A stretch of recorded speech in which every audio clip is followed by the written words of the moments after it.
अस्सलाम वालेकुम everyone and welcome to my YouTube channel. उम्मीद करती हूँ आप सब बिल्कुल ठीक ठाक होंगे, हैरियत से होंगे। आज का हमारा टॉपिक है जियोडेसिक्स फॉर सिलेंड्रिकल कोऑर्डिनेट्स। ठीक है, और सिलेंड्रिकल कोऑर्डिनेट्स में आपको बताती चलूँ कि हमारे पास उसके कोऑर्डिनेट्स होते हैं R, theta and Z. R को हम 1 का नाम दे देते हैं, थीटा को हम 2 का नाम दे देते हैं एंड जेड को हमारे पास 3 का नाम दे देते हैं। ठीक है, सबसे पहले हम देख लेते हैं कि जियोडेसिक की मैथमेटिकल फॉर्म क्या होती है। ठीक है, होती है d²xi/ds² plus Christoffel symbol i j k dxj/ds dxk/ds। ठीक है स्टूडेंट्स, जैसे मैंने आपको अपनी पिछली पोलर कोऑर्डिनेट्स की वीडियो में मैंने आपके सामने जिस तरह से i=1 i=2 के लिए वैल्यूज दी थी और हम इस इक्वेशन को सॉल्व करते गए थे, सेम हम वही काम इस सिलेंड्रिकल कोऑर्डिनेट्स में भी करेंगे। हम यहाँ पे सबसे पहले i=1 के लिए सॉल्व करेंगे, फिर हम i=2 के लिए सॉल्व करेंगे और फिर हम i=3 के लिए सॉल्व करेंगे। ठीक है, और तो चले हम सबसे पहले अपने क्रिस्टोफल सिंबल्स देख लेते हैं कि हमारे पास नॉन जीरो क्रिस्टोफल सिंबल्स कौन कौन से आते हैं। ठीक है, हमारे पास सिलेंड्रिकल कोऑर्डिनेट्स में सिर्फ 3 नॉन जीरो क्रिस्टोफल सिंबल्स आते हैं, जो कि हमारे पास है 1 2 2 इक्वल टू -r एंड 2 1 2 जो कि इक्वल है 2 2 1 इक्वल है हमारे पास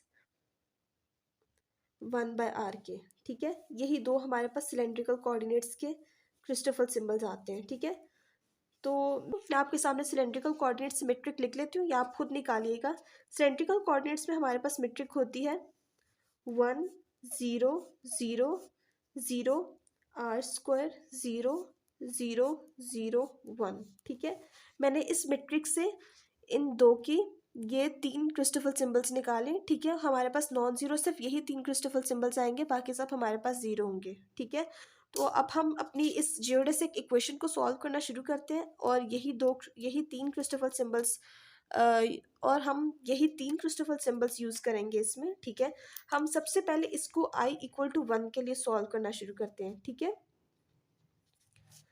फॉर i=1। ठीक है, i=1 का मतलब है जहाँ जहाँ पे हमारे पास i है वहाँ वहाँ पे हम अपनी 1 की वैल्यू देते जाएंगे, जो कि हमारे पास आ जाएगा d²x1/ds² plus 1 j/k dxj/ds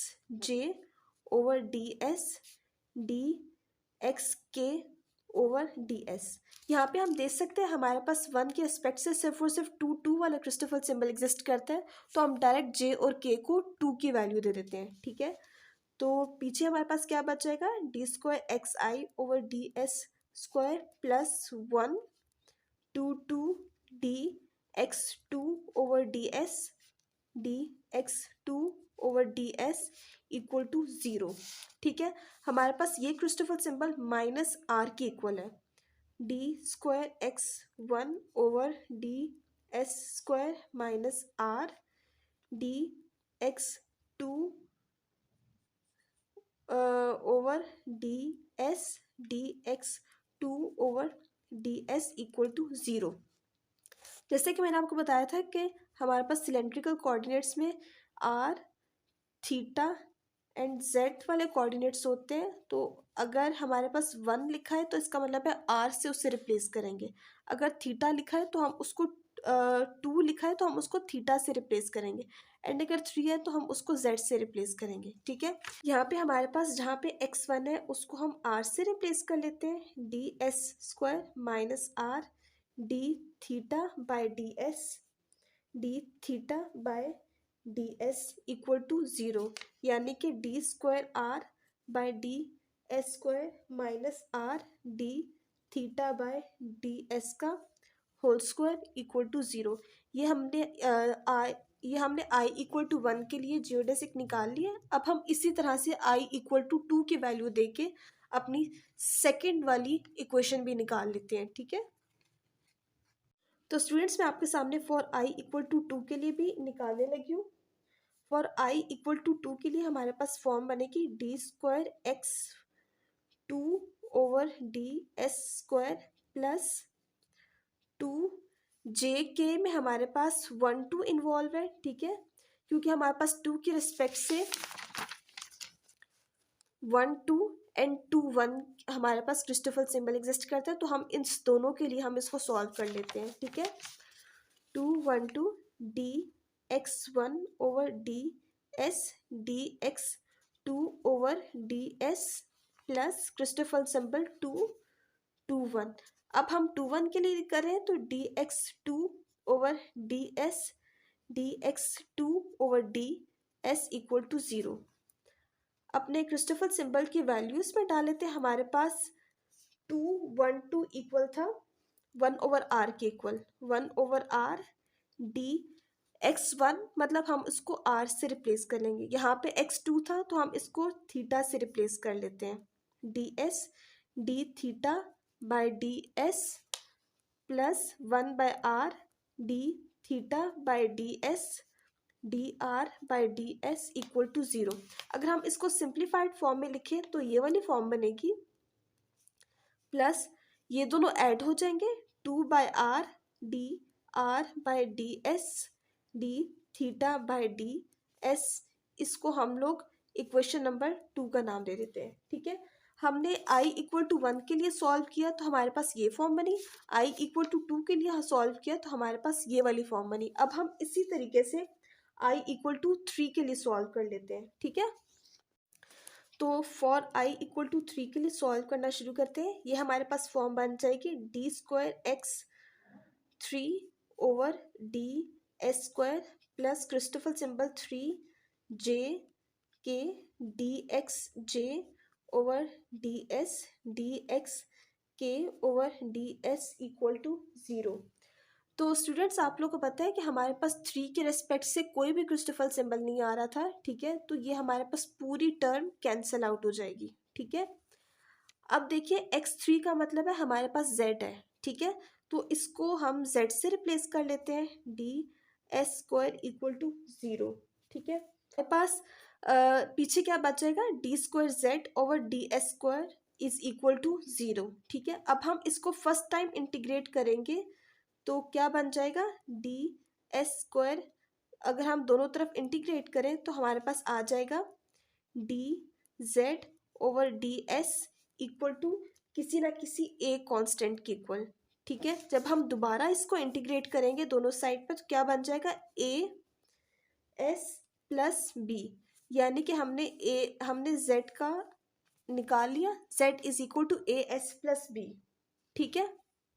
students अगर हम यहाँ पे अपनी इक्वेशन नंबर 2 को बहुत गौर से देखें तो अगर हम इस पूरी इक्वेशन को आर स्क्वायर से मल्टीप्लाई करा दें तो ये हमारे पास d theta by D S की वैल्यू दे देगा, ठीक है। किस तरह से देगा, तो चले मैं आपके सामने इसको आर स्क्वायर से मल्टीप्लाई करके इसको आर स्क्वायर से मल्टीप्लाई करके इसको सिंप्लीफाई करके दिखाती हूँ, ठीक है। तो ये हमारे पास कैसे आएगी, ठीक है। मल्टीप्लाइंग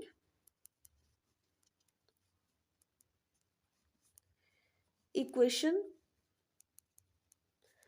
2 बाय आर स्क्वायर, हमारे पास इक्वेशन 2 क्या थी, D square theta by D S square plus 2 by R by D S D theta by D S equal to 0। हम इस पूरी इक्वेशन को मल्टीप्लाई कराएं तो किस तरह से आ जाएगा, D square theta by D S square plus 2r d are by D S D theta by D S equal to 0। Students अगर हम इसको देखें तो ये हमारे पास r square D theta by D s का डेरिवेटिव बन रहा है ना, तो हम इसको उस फॉर्म में क्लोज करके लिख लेते हैं, ठीक है। R square D theta by D S equal to 0। अगर आपको कन्फ्यूजन हो कि पता नहीं हमने ये किस तरह से लिख दिया तो आप इसी का ही दोबारा से डेरिवेटिव लें तो हमारे पास वापस ऊपर वाली फॉर्म बन रही है, तो मतलब ये हमने ठीक लिखा है, ठीक है। ये हमारे पास r square D theta by D s का ही हमारे पास डेरिवेटिव है ऊपर वाला, तो हमने इसको क्लोज करके लिख दिया। अब हम दोनों तरफ इंटीग्रेशन ले लेंगे, इंटीग्रेटिंग बोथ साइड्स। जब हमने इंटीग्रेट किया तो आर स्क्वायर, जब हमने इंटीग्रेट किया तो हमारे पास r square D theta by D S equal आ रहा है किसी ना किसी कांस्टेंट के, उस कांस्टेंट को हमने नाम दे दिया एच का। यहाँ से हम लोग D theta by D S बता देते हैं कि इक्वल है एस बाय आर स्क्वायर के। ठीक है, आप लोग देख सकते हैं जब हमने इक्वेशन 1 बनाई थी तब हमारे पास d square are by D S square आ रहा था और d theta by D s निकाल रहा था।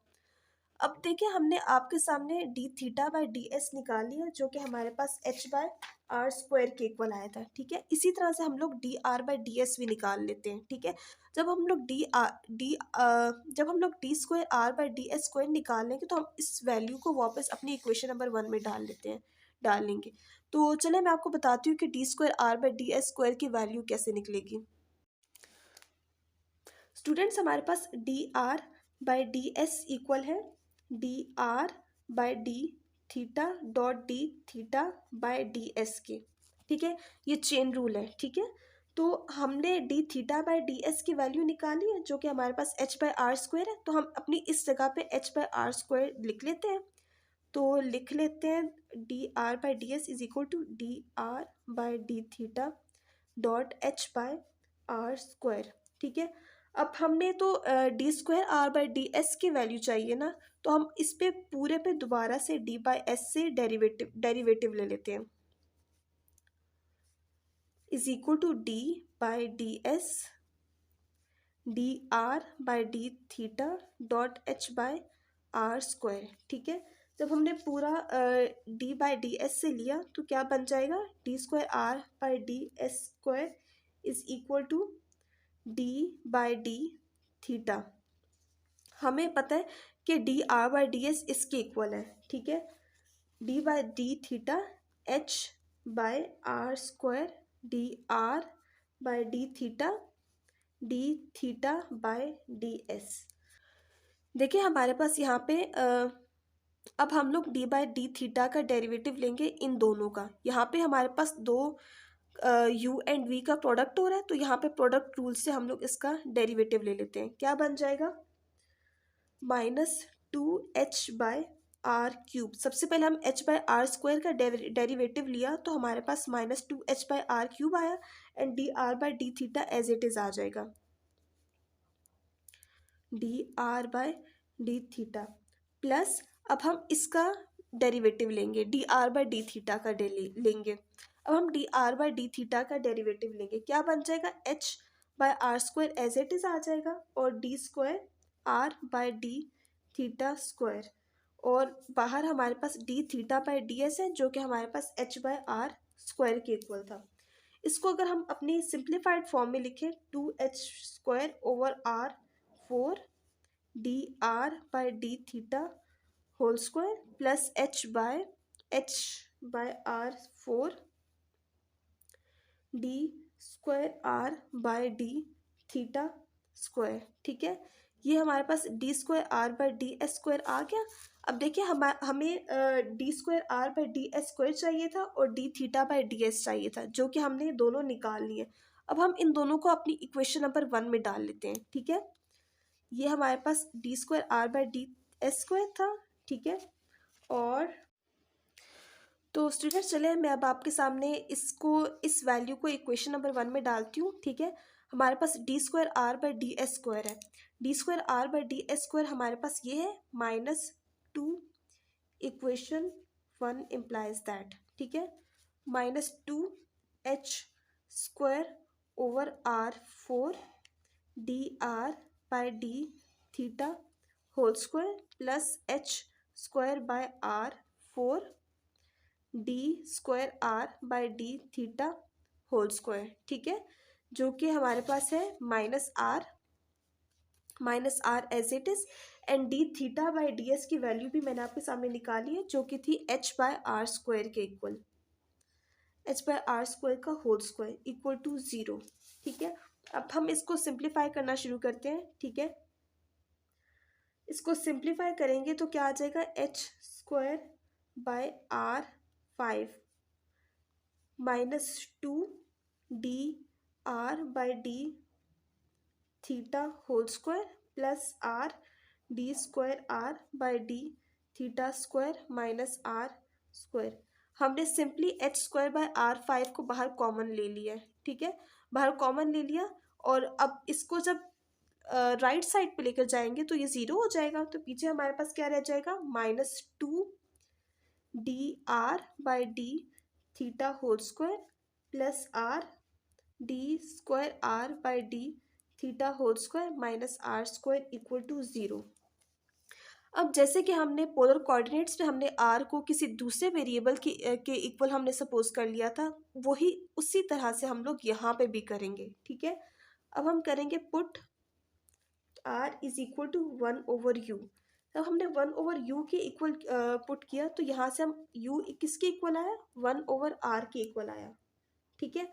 अब हम dr/d थीटा एक दफ़ा ले लेते हैं, ठीक है, फिर हम d square r/d theta square लेंगे, तो हमारे पास जो भी वैल्यू आएगी उसको हम इस इक्वेशन में डाल के अपनी जियोडेसिक बता देंगे कि हमारे पास सिलेंड्रिकल कोऑर्डिनेट्स की जियोडेस, तो हम बता देंगे कि हमारे पास सिलेंड्रिकल कोऑर्डिनेट्स की जियोडेसिक क्या बन रही है।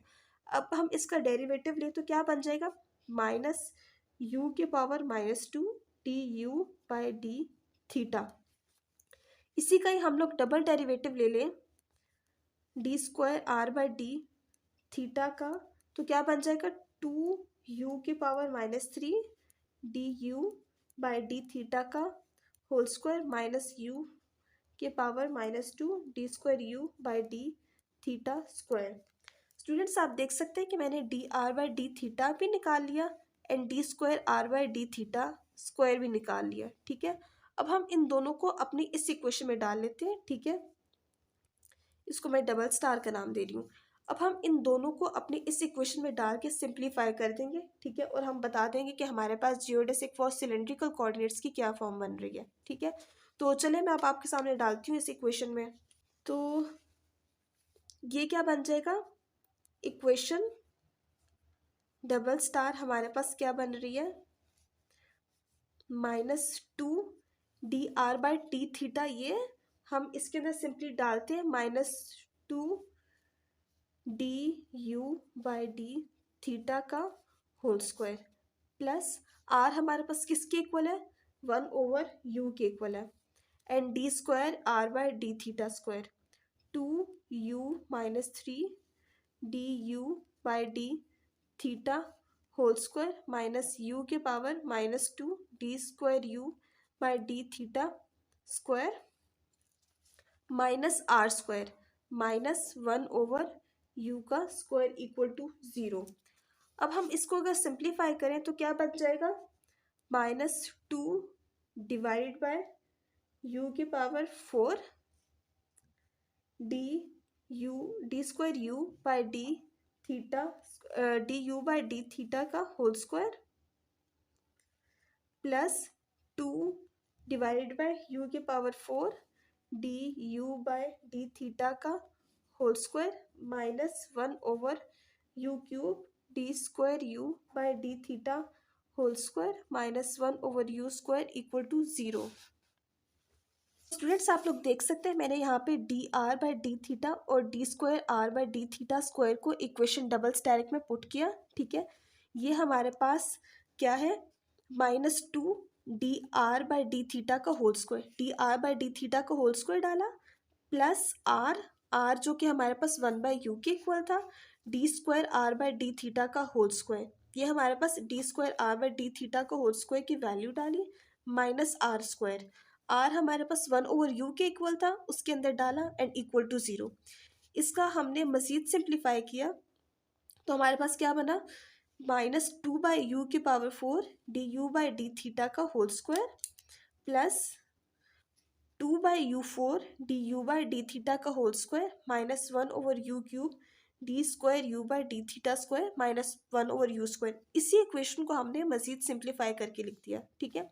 अब आप देख सकते हैं ये दो हमारे पास कैंसिल आउट हो गई, ठीक है, और पीछे हमारे पास सिर्फ ये वाली और पीछे हमारे पास सिर्फ ये बच गया, ठीक है। तो अब हम इसको मज़ीद सिंप्लीफाई करते हैं, 1/u³ d square u by D theta square -1/u² equal to 0 बचा, ठीक है। अगर हम इस पूरी इक्वेशन को u³ से मल्टीप्लाई कराएं, -u³ से मल्टीप्लाई करें तो पीछे क्या बच जाएगा, D square u by D theta square plus u equal to zero. अब देखिए, अब हम इसको मज़ीद सिंप्लीफाई करने के लिए इसको हम अपनी कैरेक्टरिस्टिक इक्वेशन में लिख देते हैं। क्या बन जाएगा? D square plus 1 equal to zero. यहाँ से हम डी के पॉइंट्स निकालें तो क्या बन जाएगा? Plus minus iota. ये हमारे पास कॉम्प्लेक्स है, तो कॉम्प्लेक्स की रूट्स की हमारे पास सोल्यूशन किस तरह से लिखा जाता है? u is equal to a cos theta plus b sine theta. u हमने किसके इक्वल सपोज किया था?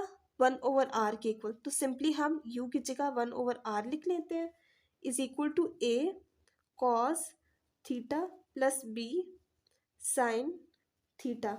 तो यहाँ से हम r क्या बना? 1/a cos theta plus b sine theta, जो कि हमने निकाल लिए। ठीक है, तो स्टूडेंट्स मैंने आपके सामने जियोडेसिक फॉर सिलेंड्रिकल कोऑर्डिनेट्स निकाला है। उम्मीद करती हूँ आपको समझ आया होगा, और इंशाल्लाह मिलेंगे किसी नई वीडियो में किसी नए टॉपिक के साथ। तब तक के लिए अल्लाह हाफ़िज़।